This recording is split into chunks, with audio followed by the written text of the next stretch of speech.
Hi friends, welcome to back geography knowledge और आपके YouTube channel PK study hub में मैं प्रेम कुमार आप सभी का एक बार फिर से स्वागत करता हूं। दोस्तों, हम कर रहे थे भारत के भौगोलिक क्षेत्र की सीरीज़, जिसमें हमने भारत के उत्तर में हिमालय क्षेत्र, उसके बाद मैदानी क्षेत्र तथा उसके बाद पठारी क्षेत्र, उसके बाद दोस्तों पूर्वी और पश्चिमी घाट और उसके साथ वाले तटीय मैदान को मैप की सहायता से अच्छे तरीके से कर लिया था। दोस्तों, आज हम करेंगे भारत के महाद्वीप यानी कि अंडमान और निकोबार के बारे में। तो आइए शुरू करते हैं विद पीके स्टडी हब। सबसे पहले जान लेते हैं दोस्तों द्वीप क्या होता है। तो ये हमारा स्थलीय भाग है और ऐसा स्थल भाग जिसके चारों ओर पानी हो उसे हम द्वीप के नाम से जानते हैं। जो हमारा इंडिया है उसके जो द्वीप है दोस्तों उसको दो कैटेगरी में विभाजित किया जा सकता है, जिसमें फर्स्ट है अरब सागर में स्थित लक्षद्वीप। और क्वेश्चन ऐसा भी पूछा जा सकता है कि भारत के पश्चिम में कौन सा सागर है, तो अरब सागर है। और अरब सागर में कौन से द्वीप हैं, तो लक्षद्वीप समूह। और उसके बाद बात करें बंगाल की खाड़ी या पूर्व में, तो पूर्व में है अंडमान और निकोबार। आइए सबसे पहले अंडमान और निकोबार के बारे में जान लेते हैं। हिमालय नवीन वलित पर्वत है। यह भारत के पूर्वोत्तर राज्य से होकर दक्षिण में मुड़ जाता है। हिमालय म्यांमार में अराकान योमा के नाम से जाना जाता है और बंगाल की खाड़ी में अराकान योमा पर्वत के ऊपर उठे हुए शीर्ष भाग एक टापू के रूप में दिखाई देते हैं। इस प्रकार कहा जा सकता है कि बंगाल की खाड़ी में स्थित अंडमान और निकोबार द्वीप समूह हिमालय पर्वत का ही बंगाल की खाड़ी में विस्तार है। तो इसे हम एक डायग्राम की सहायता से समझते हैं। जैसे दोस्तों अगर हिमालय की बात करें तो ये यहाँ से शुरू होके पूरा, जैसे जो हमारी 7 सिस्टर्स हैं उनमें से होके तो ये म्यांमार में फैल जाता है। तो कहने का तात्पर्य यही है कि जो अंडमान और निकोबार है वो हिमालय का ही डूबा हुआ पार्ट है, या ऐसे कह सकते हैं कि जो हिमालय पर्वत है वो यहाँ तक फैला हुआ है और समुद्र के ऊपर जो इसकी चोटियाँ दिखाई देती हैं वो ही अंडमान और निकोबार है। कुल क्षेत्रफल की बात करें तो 8,249 वर्ग किलोमीटर है। और अंडमान निकोबार में दोस्तों 4 मुख्य द्वीप समूह है। तो अंडमान निकोबार को 4 मुख्य द्वीप समूह में बांटा जाता है। तो आइए देखते हैं वो कौन से हैं। सबसे पहले बात करें उत्तरी अंडमान की, तो यह सबसे उत्तर में उत्तरी अंडमान द्वीप है। इसकी सबसे ऊंची चोटी है वो सैंडल पीक है, जिसकी ऊंचाई 738 मीटर है। उसके बाद दोस्तों सेकंड पे है मध्य अंडमान, और यह अंडमान द्वीप का सबसे बड़ा द्वीप है। और थर्ड की बात करें तो दक्षिणी अंडमान, जो कि अंडमान और निकोबार द्वीप समूह की राजधानी पोर्ट ब्लेयर दक्षिणी अंडमान द्वीप में स्थित है। तो अगर अंडमान निकोबार की राजधानी पोर्ट ब्लेयर की बात करें तो वो दक्षिणी अंडमान में स्थित है। दोस्तों फोर्थ है हमारा लिटिल अंडमान। और अंडमान जो द्वीप है उसका सबसे जो ऊपरी द्वीप है वो अंडमान द्वीप है, और दक्षिणी जो द्वीप है वो लिटिल अंडमान द्वीप है। और लिटिल अंडमान के दक्षिण में 10 डिग्री चैनल का विस्तार पाया जाता है, जिसे हम आगे एक पिक्चर में समझेंगे। और अगर अंडमान द्वीप समूह का सर्वोच्च शिखर की बात करें तो वो सैंडल पीक है, जिसकी ऊंचाई 732 मीटर है और उत्तरी अंडमान द्वीप पर दिगलीपुर के निकट यह स्थित है। तो इस चोटी की ऊंचाई दोस्तों अलग अलग बुक्स में अलग अलग दी हुई है। ऊंचाई नहीं पूछी जाती, ऐसा ही पूछा जाता है कि अंडमान और निकोबार की जो सबसे ऊंची चोटी है वह कौन सी है, तो वह सैंडल पीक है और कहाँ पे स्थित है, जो कि उत्तरी अंडमान में स्थित है। और दोनों द्वीप समूहों के बीच एक मध्य सागर है, जिसे 10 डिग्री चैनल कहते हैं। और ये क्वेश्चन अक्सर पूछा जाता है कि 10 डिग्री जो चैनल है उसके दक्षिण में कार निकोबार द्वीप स्थित है। और भारत का जो दक्षिणी बिंदु इंदिरा पॉइंट है वो ग्रेट निकोबार द्वीप पर स्थित है, जिसे पिग्मेलियन पॉइंट भी कहा जाता है। तो यहाँ पे आप देख रहे हो दोस्तों, ये हमारा पूरा अंडमान है और ये हमारा निकोबार है।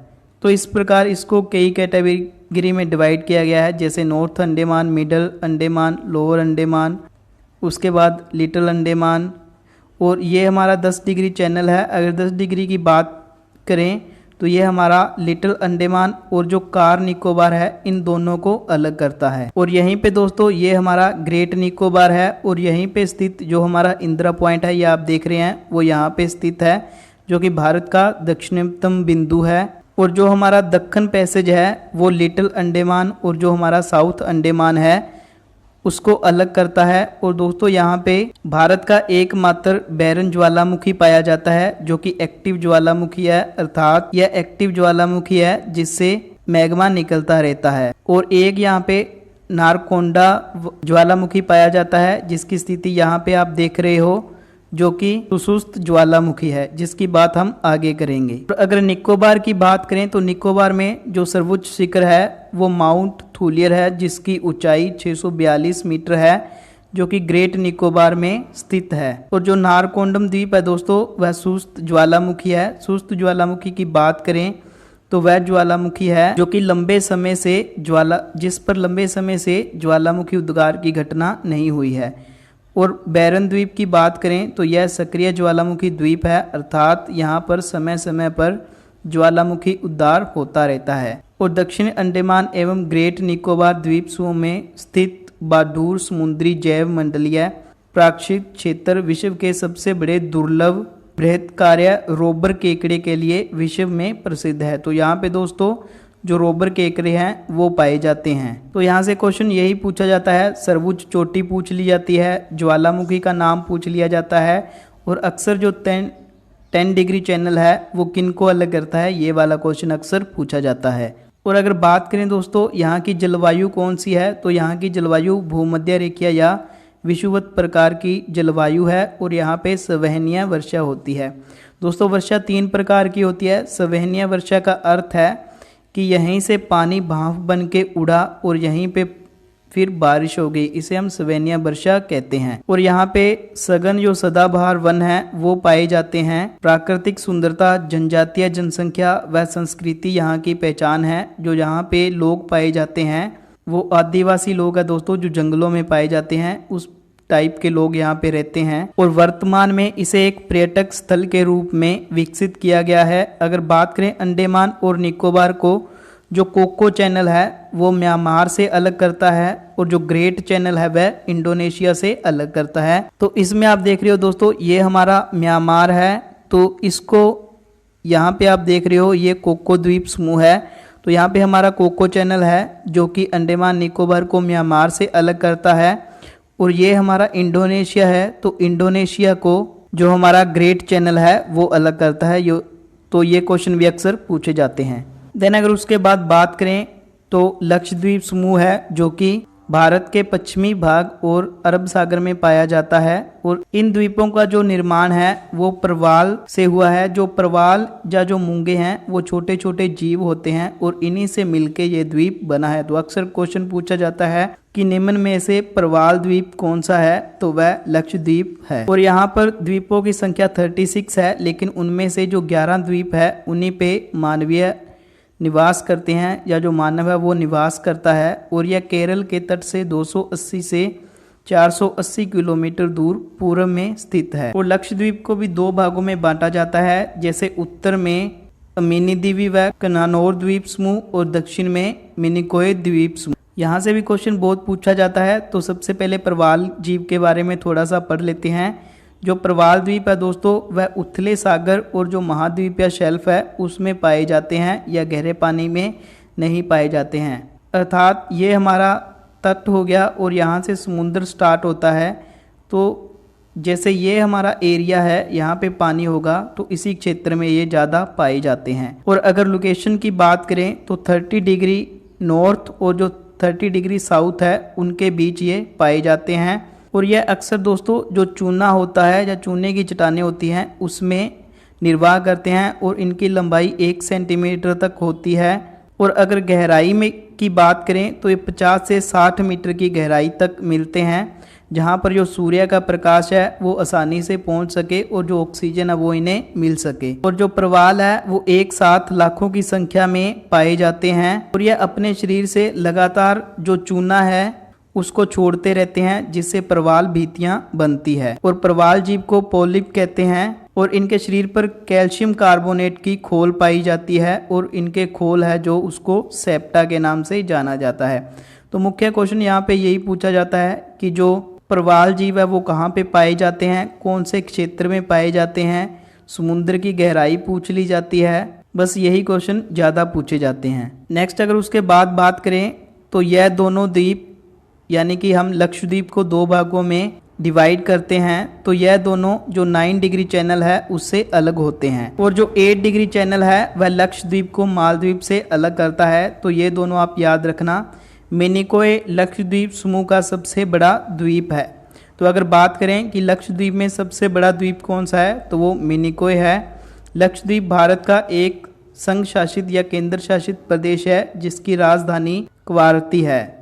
सुंदर पुलिनों और प्राकृतिक सुंदरता के कारण यह भारत के एक प्रमुख पर्यटक स्थल के रूप में विकसित हुआ है। तो यहाँ पे आप देख सकते हो ये इसकी कैपिटल है दोस्तों। और ये जो 9 डिग्री चैनल है ये मिनिकोय को जो हमारा कन्नानौर लक्षद्वीप है उससे अलग करता है, और ये हमारा नीचे 8 डिग्री चैनल है।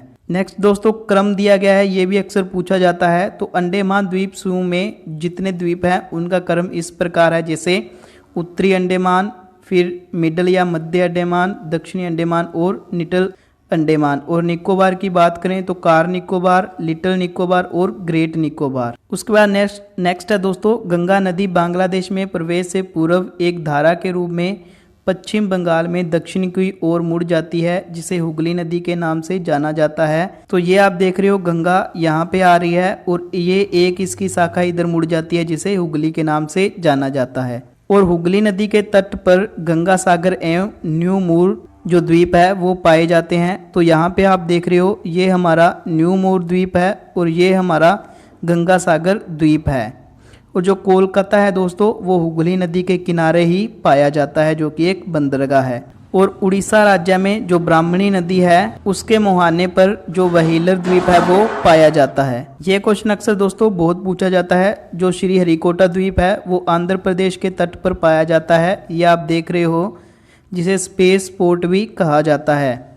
और इसी पे दोस्तों जो सतीश धवन अंतरिक्ष केंद्र है वो स्थित है। और जो श्री हरिकोटा द्वीप है वो आंध्र प्रदेश को पुलकित जो झील है उससे अलग करता है। और तमिलनाडु राज्य के तट पर जो पंबन द्वीप है वो पाया जाता है। पंबन द्वीप तमिलनाडु और श्रीलंका के बीच मन्नार की खाड़ी में स्थित है। तो ये आप देख रहे हो मन्नार की खाड़ी है और यहीं पे पंबन द्वीप है जो कि श्रीलंका और तमिलनाडु के बीच स्थित है। पंबन द्वीप पर रामेश्वरम है और इस द्वीप का सबसे पूर्वी हिस्सा है जो धनुषकोटी कहलाता है। राम सेतु यहीं से प्रारंभ होता है जो श्रीलंका के तलाई मन्नार तक जाता है। इस प्रकार धनुषकोटी, पंबन द्वीप, रामेश्वरम और जो राम सेतु है यह सभी मन्नार की खाड़ी में स्थित है। तो यह क्वेश्चन भी अक्सर पूछा जाता है, मन्नार की खाड़ी और जो हमारा पाक स्ट्रेट है वह किन के बीच है, तो वह इंडिया और श्रीलंका के बीच है। अगर स्टेट की बात करें तो तमिलनाडु और श्रीलंका के बीच स्थित हैं। उसके बाद कुछ और द्वीप है, जैसे खंबात की खाड़ी में नर्मदा नदी के मुहाने पर अलियाबेट द्वीप है। यहाँ पर पेट्रोलियम का प्रचुर भंडारण है, किंतु इसका दोहन अभी तक प्रारंभ नहीं हो सका है। तो ये आप देख रहे हैं, ये हमारा इंडिया में गुजरात है और गुजरात में जो खंबात की खाड़ी है वहीं पर जो हमारा अलियाबेट द्वीप है वो पाया जाता है। उसके बाद बात करें तो महाराष्ट्र की राजधानी मुंबई के पास एक द्वीप स्थित है जिसे एलिफेंटा द्वीप कहते हैं। तो अगर आप मैप ध्यान से देखेंगे तो जैसे जो मुंबई है वो दोस्तों ऐसे बाहर की ओर थोड़ा सा ऐसे निकला हुआ है। तो ये हमारा मुंबई है और मुंबई के इस साइड में जो एलिफेंटा द्वीप है वो पाया जाता है। मुंबई भारत के मुख्य भाग में स्थित है, किंतु यह मुख्य भाग से आगे समुद्र की ओर निकला हुआ है। तो ये आप देख रहे हैं कि यह आगे समुद्र की ओर निकला हुआ है, जिसके कारण यह द्वीप के समान दिखाई देता है। इसका नाम सालसीट द्वीप है, यानी इसको सालसीट द्वीप के नाम से जाना जाता है। इस प्रकार कहा जा सकता है कि मुंबई सालसीट द्वीप पर स्थित है। इसी के साथ दोस्तों हमारी आज की सीरीज यहीं पे खत्म होती है। वीडियो पसंद आई तो लाइक और शेयर करिए, जुड़े रहिए हमारे साथ। धन्यवाद दोस्तों।